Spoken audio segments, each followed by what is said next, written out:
With love படத்தில் ஒரு stereo டைப்பை வந்து அவங்க அந்த டேரக்டர் வந்து கொடுத்த மாதிரி இருந்துச்சு எனக்கு. என்ன அப்படின்னா, மென்னோட பெர்ஸ்பெக்டிவ்லேருந்தும் சரி, உமனோட பெர்ஸ்பெக்டிவ்லேருந்தும் சரி. எப்படின்னா, மென் வந்து லவ் பண்ணாங்க அப்படின்னா ஃபுல்லாக ஜென்யூனாக உயிருக்கு உயிராக லவ் பண்ணுவாங்க. கடைசியில் அவங்களுக்கு கிடைக்கல அப்படின்னா ஃபுல்லாக வந்து சோகமாக தாடி வளர்த்துக்கிட்டு அந்த மாதிரி இருப்பாங்க. அதே மாதிரி பொண்ணுங்க அப்படின்னா ஈஸியாக மூவ் ஆன் ஆயிடுவாங்க, பசங்க மாதிரிலாம் இல்லை அப்படிங்கிற மாதிரி காமிச்சிருப்பாங்க. எனக்கு என்ன தோணுது அப்படின்னா, எல்லாவோட மென்னுமே அப்படி கிடையாது, எல்லாவோட உமனுமே அப்படி கிடையாது.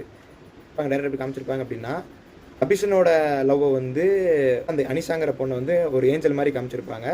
அதே மாதிரி அனஸ்வராட்டா வந்து அபிஷன் வந்து உன் லவ்வை பற்றி சொல்லுன்னு கேட்குறப்போ அவள் என்ன ஒரு டைலாக் சொல்லுவோம் அப்படின்னா, லவ்ங்கிறதெல்லாம் பெருசாக அந்த அளவுக்குலாம் எதுவும் இல்லை. காலேஜ் படிக்கிறப்போ ஒரு லவ் இருந்துச்சு, அது காலேஜுக்குள்ளேயே முடிஞ்சிருச்சு.